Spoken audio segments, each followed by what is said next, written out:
Bill लेके आए सरकार, जो 30 दिन तक कोई भी मुख्यमंत्री प्रधानमंत्री तो कभी होंगे नहीं मोदी जी तो उससे परे हैं।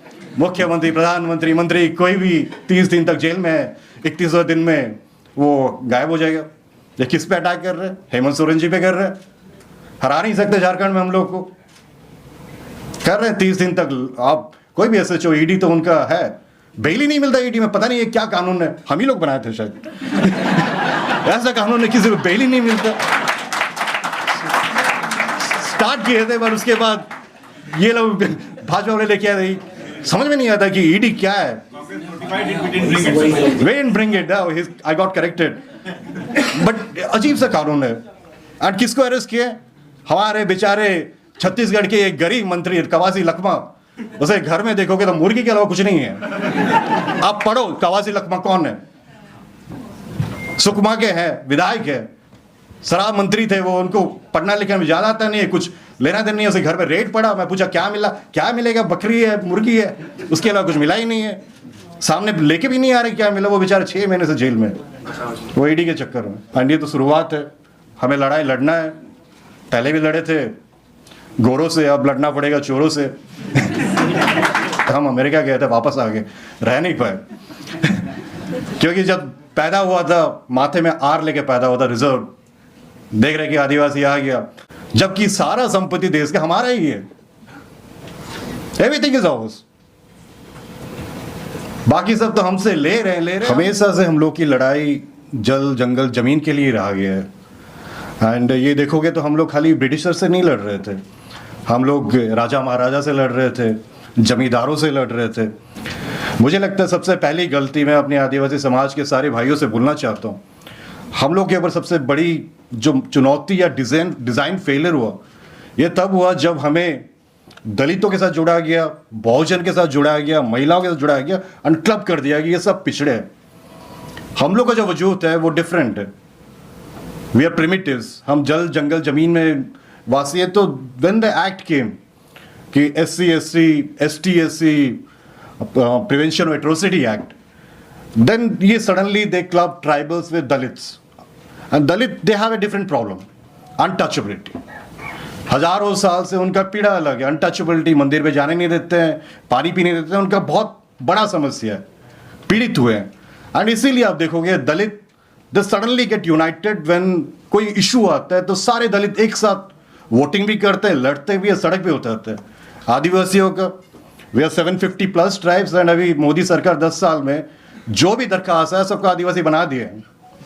एंड एक बिल ऐसा भी था जिसमें पार्लियामेंट मैंने हिस्सा लिया था, बोले ये लोग हिमाचल के आई थिंक कोई ट्राइब है, इतने बंदे जो आदिवासी बनना चाहते हैं, आप आदिवासी का उनको राइट्स दिए, जो बनना नहीं चाहते वो SC है।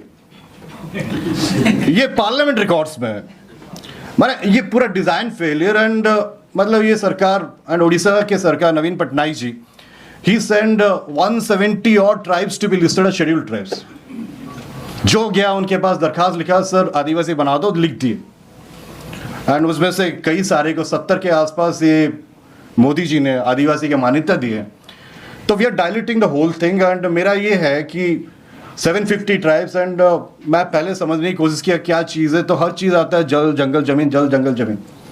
एंड आप देखोगे कांग्रेस की सरकार ने बार बार ये ट्राई किया, आपका जंगल अधिकार का कानून हो, पेसा हो, आपका जो 6th शेड्यूल हो, 5th शेड्यूल हो, ऑटोनोमस डिस्ट्रिक्ट काउंसिल्स हो, हर जगह पे जो गवर्नेंस मॉडल है, we try to give rights to the people. अपने आप लोकली गवर्नेंस करे, कैसे अपना वो कानून बनाया। And we try to make it as much possible कि ट्राइबल्स की आइडेंटिटी, उसके ऑटोनॉमी, उसके कल्चर ये बरकरार रहे।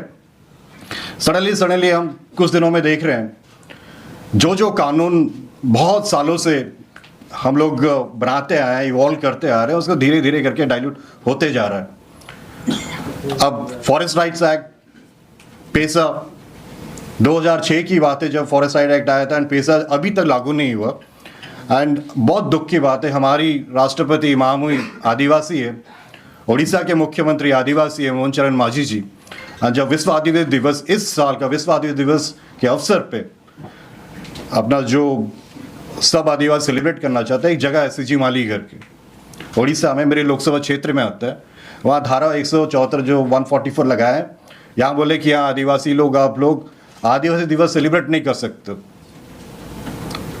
एंड ये पार्लियामेंट तो चल नहीं रही है, आप जानते हो, पार्लियामेंट में बोल नहीं पाते हैं, लोगों के पास जा नहीं पाते हैं, वहाँ पे लगे कि कोई भी गया तो हम अरेस्ट कर देंगे। मसला क्या है?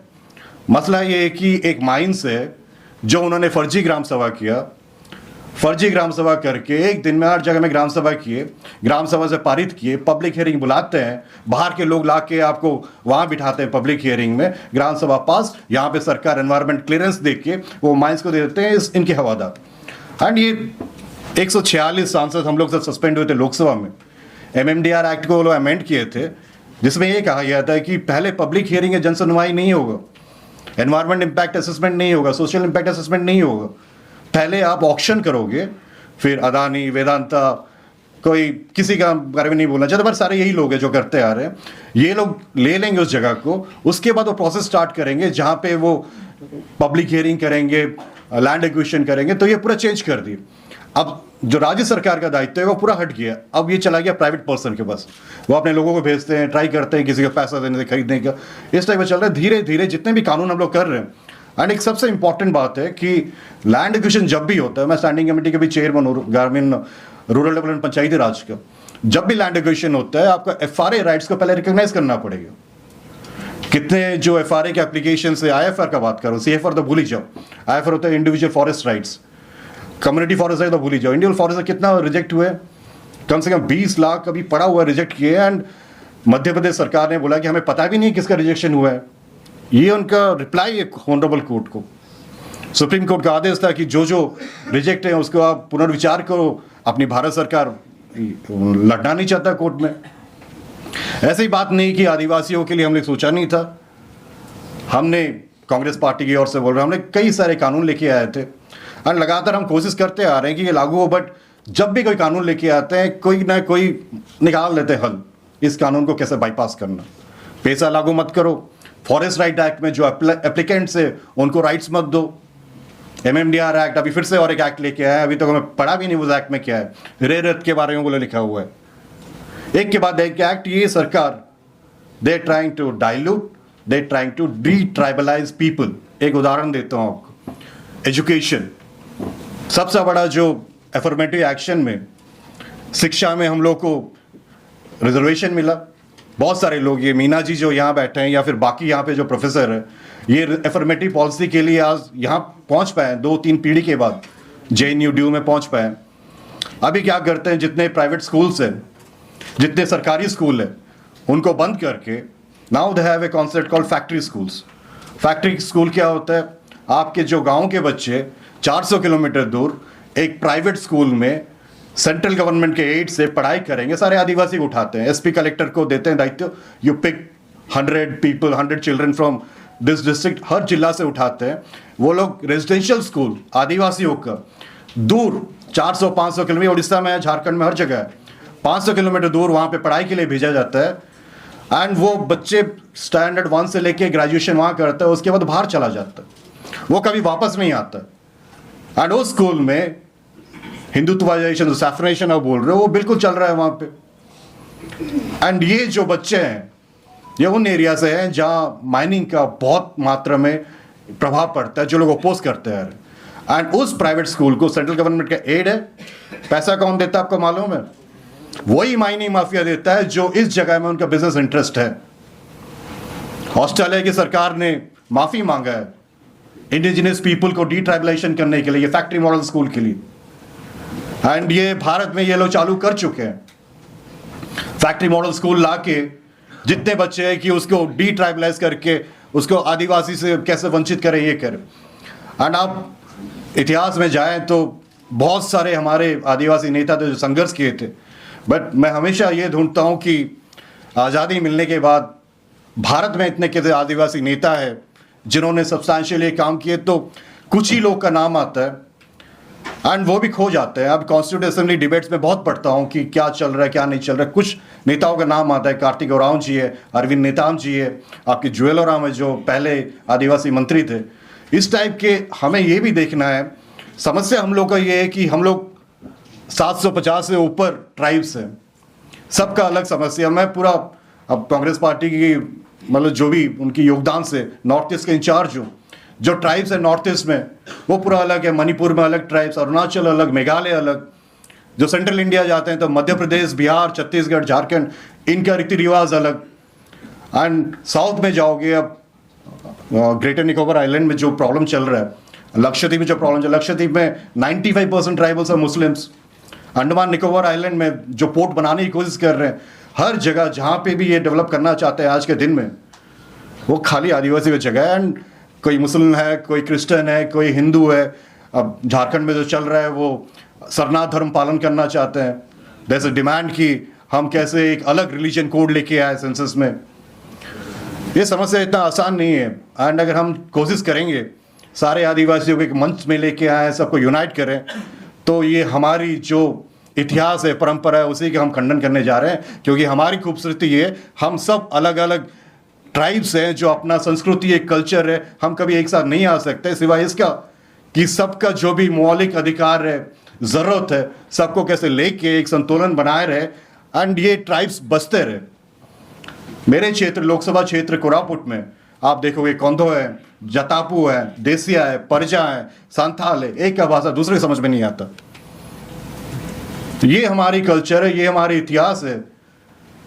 एंड ये बात हमें भी समझना चाहिए कि अगर हम नहीं चाहते कि हमारी संस्कृति, कला ये मिट जाए, लिप्त हो जाए, हमारी भाषा लिप्त हो जाए, तो हमें ये रिसर्च भी करना चाहिए कि हर एक कल्चर में क्या क्या इम्पोर्टेंस है एंड क्या क्या उनके गुणता है। कई जगह पे इनका लिखी भाषा भी नहीं होता है, कि रिटन लैंग्वेज भी नहीं होता है। यही खूबसूरती है। एंड हम जंगल ज़मीन में, जंगल पहाड़ में रहने वाले हैं, मौज में रहते हैं एंड बहुत अच्छा भी लगता है। तो इसलिए ये सब जगह में अगर यहाँ पे भी पूछूंगा आप में से कितने आदिवासी, मुझे नहीं लगता है कि 50% ज़्यादा आदिवासी होंगे आप लोग यहाँ पे। क्योंकि आदिवासी जो होता है वो अपने गांव में रहना ही पसंद करता है। हम अमेरिका गए थे, वापस आ गए, रह नहीं पाए क्योंकि जब पैदा हुआ था माथे में आर लेके पैदा हुआ था, रिजर्व। देख रहे कि आदिवासी आ गया, हम तो मेन स्ट्रीम में घुस गए, रिजर्वेशन के बिना भी घुसे थे, स्कूल के टॉपर थे, बट हमेशा आर का सिंबल माथा में ही रहता है। इन्फोसिस में नौकरी कर रहे थे, वहाँ पे भी सेम ये रहता है, टाइटल देके समझ आता है आदिवासी है घर, उला का आदिवासी है। एंड पहली बात ये समझते हैं अछूत है घर, ये मेन स्ट्रीम में आने की समस्या है। जबकि सारा संपत्ति देश का हमारा ही है, एवरीथिंग इज आवर्स। बाकी सब तो हमसे ले रहे हैं, हम यही चाहते हैं। डेवलपमेंट के खिलाफ नहीं है हम लोग, जो कानून है उसको तो पालन करो। बिल लेके आए सरकार, जो 30 दिन तक कोई भी मुख्यमंत्री, प्रधानमंत्री तो कभी होंगे नहीं मोदी जी तो उससे परे हैं। मुख्यमंत्री, प्रधानमंत्री, मंत्री कोई भी 30 दिन तक जेल में है, 31वें दिन में वो गायब हो जाएगा। ये किस पे अटैक कर रहे हैं? हेमंत सोरेन जी पे कर रहे हैं। हरा नहीं सकते झारखंड में हम लोग को, कर रहे हैं 30 दिन तक। आप कोई भी SHO, ED तो उनका है, बेल ही नहीं मिलता ED में। पता नहीं ये क्या कानून है, हम ही लोग बनाए थे शायद ऐसा कानून है, किसी को बेल ही नहीं मिलता। स्टार्ट किए थे, पर उसके बाद ये लोग भाजपा वाले लेके आए, समझ में नहीं आता कि ED क्या है। We didn't bring it, I got corrected. But अजीब सा कानून है। और किसको अरेस्ट किए? हमारे बेचारे छत्तीसगढ़ के एक गरीब मंत्री कवासी लखमा, उसे घर में देखोगे तो मुर्गी के अलावा कुछ नहीं है। आप पढ़ो कवासी लखमा कौन है। सुकमा के हैं, विधायक है, शराब मंत्री थे वो, उनको पढ़ना लिखना में ज्यादा आता नहीं है, कुछ लेना देना नहीं है। उसे घर में रेट पड़ा, मैं पूछा क्या मिला, क्या मिलेगा, बकरी है, मुर्गी है, उसके अलावा कुछ मिला ही नहीं है। सामने लेके भी नहीं आ रहे क्या मिला। वो बेचारे 6 महीने से जेल में, वो ED के चक्कर में। हमें एक दूसरे के लिए लड़ना पड़ेगा। एंड जब तक हम सब एक साथ नहीं आएंगे, ये चैलेंजेस के बावजूद, हमारे डिज़ाइन के बावजूद हम सब एक साथ नहीं आएंगे, तो ये डिट्राइबलेशन का जो इनका फंडा है, ये धीरे धीरे करके लागू कर रहे हैं। जल जंगल जमीन से हमें बेदखल कर रहे हैं, हमारी गांव से उठा के हमें प्राइवेट स्कूल्स में डाल रहे हैं। रिजर्वेशन तो अभी जितना सरकारी इंस्टीट्यूट है सबको प्राइवेटाइज कर रहे हैं। रिजर्वेशन रहेगा कहाँ? सब प्राइवेट हो जाएगा, रिजर्वेशन रहेगा कहाँ? जो हमें 1947 में मिला था रिजर्वेशन, आज के दिन में भी दुख की बात है जुडिशरी में एक भी आदिवासी नहीं है। कोई चीफ जस्टिस में सुना नहीं। एंड बहुत मुश्किल से एक महामहिम राष्ट्रपति हुई है, आदिवासी हम बहुत खुश है, गर्व है उनके लिए, पर उन्हें भी आवाज़ उठानी चाहिए, उनको भी आवाज़ उठानी चाहिए कि आदिवासी समाज पे क्या चल रहा है। जब टाइगर्स की गिनती कम हो गई तो टाइगर का एक सेंसस निकाला कि टाइगर की आबादी कैसे बढ़ाई जाए करके। टाइगर तो बच गए, बट अभी क्या हो रहा है, वो टाइगर रिजर्व के नाम पे आदिवासी बेदखल हो रहा है। मतलब इस सरकार को जानवरों से ज़्यादा, आदिवासी से ज़्यादा जानवरों को प्यार है। कभी पढ़िएगा टाइगर रिजर्व में क्या हो रहा है आज के दिन में। कभी बोलता है कि इट्स ऑल वॉलंटरी, एक भी वॉलंटरी नहीं है, एंड उसमें लैंड एक्विजिशन एक्ट भी अप्लाई नहीं करता है। ऐसे कई सारे उदाहरण हैं, एंड ये तो शुरुआत है। हमें लड़ाई लड़ना है, पहले भी लड़े थे गोरों से, अब लड़ना पड़ेगा चोरों से।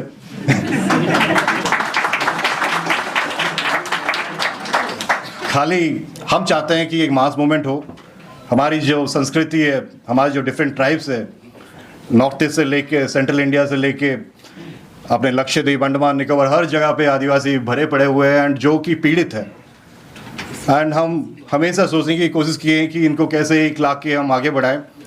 बट मैं कभी भी जाता हूँ कोई भी आदिवासी क्षेत्र में, कई राज्यों में, पूछता हूँ कि आपका लीडर कौन है, कोई लीडर का नाम नहीं जानते, एक खाली इंदिरा गांधी को छोड़ के। ये कॉमन चीज़ मैं देखा हूँ, आदिवासी के नेता इंदिरा गांधी थे, उसके अलावा ना किसी का नाम नहीं लेते हैं।